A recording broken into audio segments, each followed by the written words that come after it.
They paraded her naked in front of paying crowds who poked her body with sticks, dissected her after she died at 26, and displayed her genitals in a Paris museum for over 150 years. Her name was Sarah Baartman, and what Europe did to her reveals the absolute depths of colonial cruelty and scientific racism. They called her the Hottentot Venus, a racist slur combined with the name of a goddess, and turned a young Khoikhoi woman into the most famous human exhibit in Europe.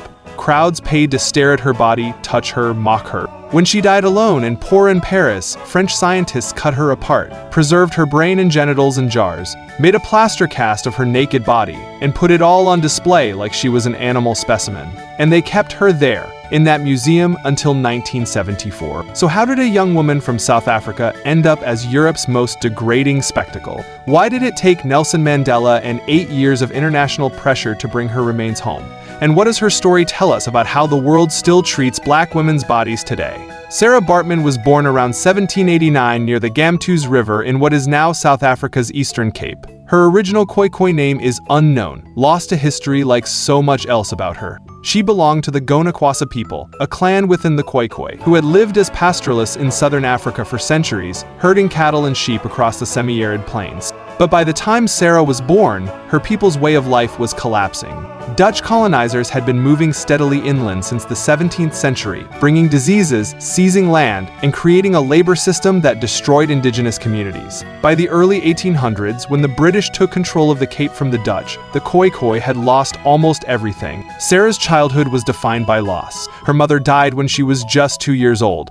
Her father, a cattle driver like most men in their community, died not long after. As a teenager, Sarah married a fellow Khoikhoi man named Piet, a drummer who worked for colonial militias. They had a child together, but the infant died young. Then Piet himself was killed by a Dutch settler, a brutal murder in a region where such violence against indigenous people had become routine.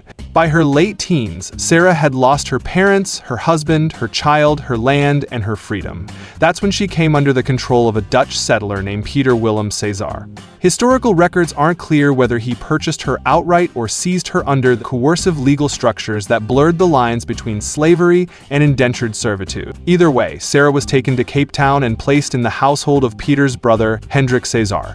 Cape Town in the early 1800s was a strategic port city at the southern tip of Africa, essential for ships traveling between Europe and the East Indies. It was a place built on trade and rigid racial hierarchy. White Europeans held all the power, while black and indigenous people worked as laborers, servants, and in many cases, slaves. Sarah lived in this world as a domestic servant in Hendrik's home, her life shaped by colonial discipline and racial control. Sarah had physical features common among Khoikhoi women, including steatopegia, a condition where fat accumulates around the buttocks and thighs. In her own community, this was neither unusual nor mocked. But among European settlers and visitors to Cape Town, it provoked fascination, mockery, and racist speculation.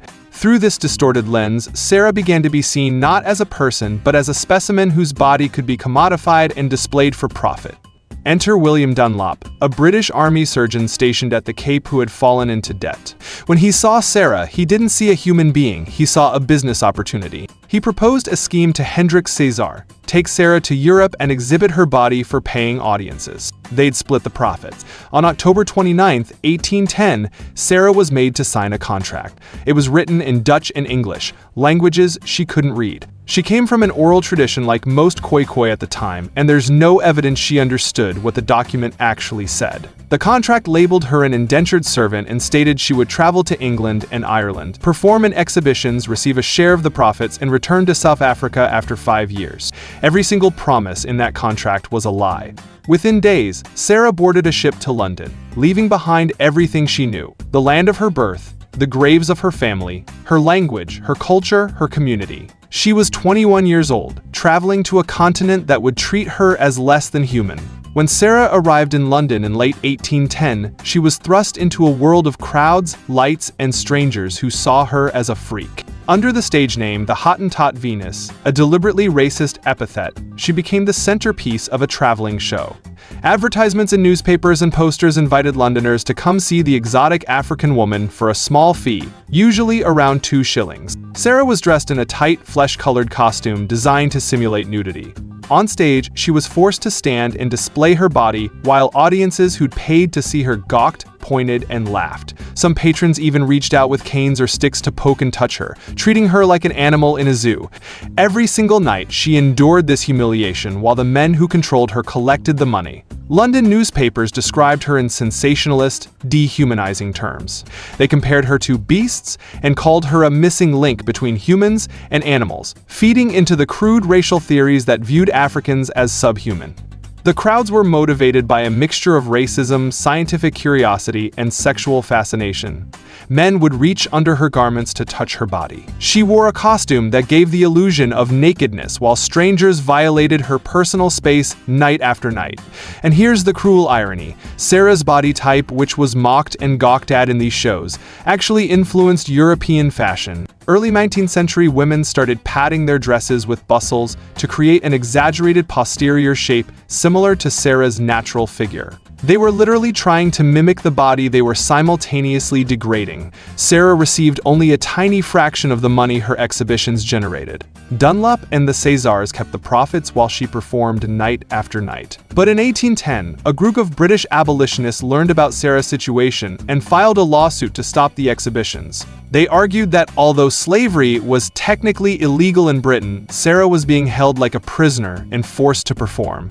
In court, Sarah was brought in to testify. Though she didn't speak English well and had no legal representation of her own, she was coached by her handlers to say she wasn't being mistreated. Hendrik César presented the contract she'd signed, and the judge ruled against the abolitionist. The court declared Sarah's indenture legal, and the show was allowed to continue. The trial actually made things worse for Sarah. Instead of freeing her, it brought massive media attention that made her even more famous. Promoters booked tours across Britain and Ireland. She performed in London, Dublin, Belfast, and cities throughout the country. Throughout these years, she endured unimaginable distress. Alone in a foreign land, unable to speak the language, subjected to nightly humiliation, clinging to a promise of return that was never going to be kept. Historians who've studied Sarah's life point out that her situation in London resembled urban slavery. She had no freedom, no control over her own life, no ability to leave. Her well-being was dictated entirely by men who saw her as property. Yet British law offered her no protection because she'd signed that fraudulent contract. In September 1814, after 4 years of being exhibited across Britain, Sarah was taken to Paris. The political climate in France was chaotic following the fall of Napoleon's empire, but the entertainment industry was thriving. Once in France, Hendrik César sold Sarah to a man named S. Rayox, an animal trainer who had built his career exhibiting exotic creatures like rhinoceroses and monkeys. With this transfer, Sarah's exploitation entered an even darker phase. Rayox treated her exactly like he treated his animals. He would display her in a cage alongside actual animals, commanding her to pose and turn for crowds. Where the London exhibitions had at least maintained some theatrical pretense, the Paris shows were more aggressive and predatory. Rayox placed Sarah on display at venues like the Palais Royal, a major cultural and commercial hub in Paris. But he also hosted private viewings where wealthy clients could examine her up close. These weren't performances, they were opportunities for aristocrats to inspect Sarah's body during exclusive gatherings and dinner parties. She would be brought out like a centerpiece while guests ate, drank, and then were invited to examine her body. She had to walk, turn, and stand still while they evaluated her with either scientific detachment or sexual curiosity. Some observers noted that Sarah would try to cover herself with a small cloth or apron out of modesty, but Rayox barely allowed it. According to multiple historical sources, he wanted to display her completely nude but made minor concessions only to avoid public scandal. The conditions were degrading beyond measure.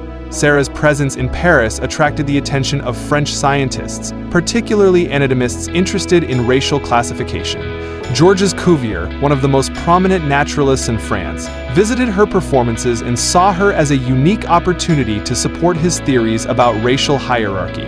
He and other scientists argued that Sarah's physical features represented a biological link between humans and animals, racist pseudoscience that positioned black people as closer to primates than to white Europeans. As the months passed, Sarah's physical and emotional health collapsed. She was malnourished, emotionally broken, and overworked. The constant exploitation, the isolation, the degradation, it was all destroying her. By the end of 1815, her body began to fail. She'd been in Europe for 5 years, passed between showman-like property, pushed into an endless schedule of performances and private displays. In December 1815, Sarah fell severely ill. Some reports mention pneumonia. Others suggest smallpox or simply physical exhaustion. Whatever the immediate cause, it's clear her death was the result of years of neglect, abuse, and isolation. On December 29, 1815, Sarah Baartman died in Paris. She was approximately 26 years old, alone, without wealth or protection or dignity. A French lawyer noted that she died penniless. But even in death, Sarah was denied peace. Her body was immediately claimed by French scientists who had been waiting for the opportunity to dissect her. Georges Cuvier oversaw her autopsy at the Muséum National d'Histoire Naturelle.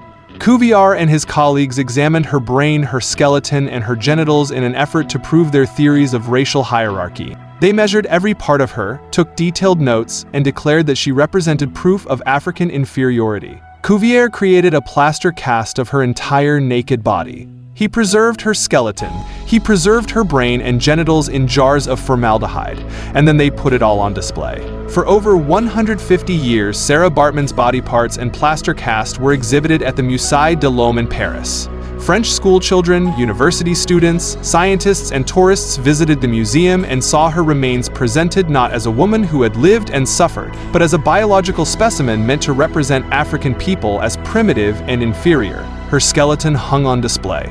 Her preserved organs sat in jars. The plaster cast showed her naked body frozen in the pose her captors had forced her into. For generations, she was used to teach racist ideology disguised as science. Even after World War II, even after the Civil Rights Movement, even into the 1970s, Sarah Baartman's body remained on display in a Paris museum. It wasn't until 1974 that her skeleton was finally removed from public view after feminist protesters objected to the violation of her dignity.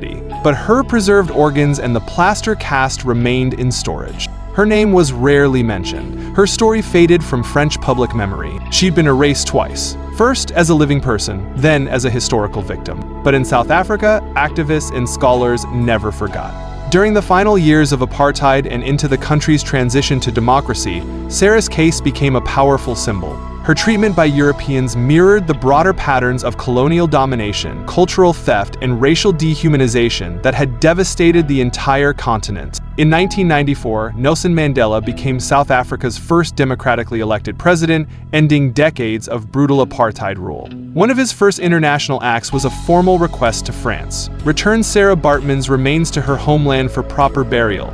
France initially refused. Their legal argument was that Sarah's remains were classified as scientific property belonging to the National Museum collection. French law at the time made it extremely difficult to remove items from state museums, especially human remains that had been incorporated into scientific collections for so long. For 8 years, South African diplomats, historians, cultural leaders, and members of the Khoikhoi community petitioned France for Sarah's return. International pressure mounted. The ethics of keeping colonized people's bodies in European museums became a global debate. Finally, France passed a special law specifically authorizing the release of Sarah Baartman's remains. On March 6, 2002, nearly 107 years after her death, Sarah's remains were flown back to South Africa. The return was a major national event. Her coffin, draped in the South African flag, was met by government officials and Khoikhoi elders in traditional dress. National television covered her arrival. This wasn't just a funeral, it was a moment of historical reckoning. On August 9, 2002, which is Women's Day in South Africa, Sarah Baartman was finally buried near her birthplace in Hankey, Eastern Cape, not far from the Gamtoos River where she was born. Khoikhoi leaders oversaw traditional burial rites. The procession moved slowly through crowds of people who had come to witness this moment. Women gathered around the gravesite singing songs that weren't mournful but affirming, songs that invoked the ancestors and acknowledged Sarah's long absence as a reunion rather than just a tragedy. The burial site has since become a place of reflection and education. The South African government created a memorial space with markers teaching visitors about Sarah's life, what she endured, and why her story matters. For the Khoisan people, whose culture had been pushed to the margins for centuries, the memorial represents public acknowledgement that one of their own now holds a rightful place in the nation's history. In Cape Town, a major shelter for survivors of domestic violence was named the Sarah Baartman Center for Women and Children. The choice was intentional, drawing a direct line between Sarah's experience of objectification and the ongoing challenges many South African women face today. The center doesn't just serve clients, it educates visitors about Sarah's legacy through murals, texts, and artwork. In 2015, South Africa's Khoikhoi District Municipality was renamed Sarah Baartman District Municipality in her honor. In 2018, the University of Cape Town renamed their Central Memorial Hall to Sarah Baartman Hall. These weren't just symbolic gestures, they were deliberate efforts to center her story in South African national memory. International recognition followed. In 2023, UNESCO Memory of the World Project added the Sarah Baartman Memorial to its list of sites for global remembrance, emphasizing not just her individual suffering but the broader context of colonial science, racial abuse, and gendered violence. Museums across Europe began revising their exhibits about human displays and colonial-era collections. Some added plaques acknowledging the exploitation tied to 19th century practices. Others removed outdated content that had celebrated anatomical collections without questioning their origins. In Paris, scholars organized conferences addressing how institutions had treated African remains, finally confronting a history they'd buried for centuries. Sarah Baartman's story entered university syllabi, literature, poetry, film, and music. Artists responded to her story not with pity, but with defiance, portraying her as a mirror reflecting the society that mistreated her. Her name became a reference point for conversations about historical exploitation, the ethics of science, the legacy of empire, and the continued objectification of Black women's bodies. Because here's the uncomfortable truth: Sarah Baartman's story didn't end in 1815. The patterns that allowed her exploitation, the racist ideas about Black women's bodies, the scientific justifications for dehumanization, the objectification and sexualization of Black women, all of that continues in different forms today. From how Black women are portrayed in media to how their bodies are policed, judged, and commodified, the echoes of what happened to Sarah still reverberate. Her story forces us to confront how easily scientific ambition can become complicit in cruelty when it's not grounded in ethics and humanity. It shows how institutions can perpetuate harm for generations under the guise of education and research. And it reveals how colonialism wasn't just about taking land and resources. It was about stealing people's very bodies and using them to justify white supremacy. The fact that it took until 2002 to bring Sarah home, that it required a special act of French Parliament, that there was even debate about whether her remains should be returned, all of that shows how deeply colonial thinking is embedded in European institutions. The idea that a museum has ownership over a Black woman's body parts because scientists dissected her 200 years ago is itself a continuation of the dehumanization she experienced in life. Sarah Baartman deserved dignity in life and in death. She deserved to be seen as a human being with feelings, thoughts, dreams, and humanity. Instead, she was turned into a spectacle, a specimen, a symbol of everything racist colonial Europe believed about African people. And even now, when we tell her story, we have to be careful not to repeat the patterns of exploitation by sensationalizing her suffering or reducing her to just a victim. She was a daughter who lost her mother at 2. A wife who lost her husband to colonial violence, a mother who buried her child, a woman who was stolen from her homeland and paraded across Europe against her will, a person who endured degradation we can barely imagine, who died alone and poor in a foreign city, and who was denied even the basic dignity of a burial for nearly 200 years. But she was also someone who, according to the few accounts we have, kept a small tortoiseshell necklace given to her by her mother until the day she died. That necklace was her connection to home, to the life she'd had before Europe, to the person she was before they turned her into the Hottentot Venus. In that small detail, we catch a glimpse of her humanity, the part of her they couldn't take away no matter how hard they tried. Today, Sarah Baartman's memory stands as both a warning and a call to action. Her story reminds us that progress isn't inevitable, that human rights have to be actively defended, and that the bodies and lives of marginalized people, especially Black women, are still treated as expendable in too many contexts. It challenges us to look at our own society and ask, what are we doing today that future generations will look back on with horror? Whose dignity are we violating in the name of science, entertainment, or profit? The ghost they tried to bury keeps rising. Her name keeps being spoken. Her story keeps being told. And every time someone learns about Sarah Baartman, another small piece of the racist colonial narrative that tried to erase her gets chipped away.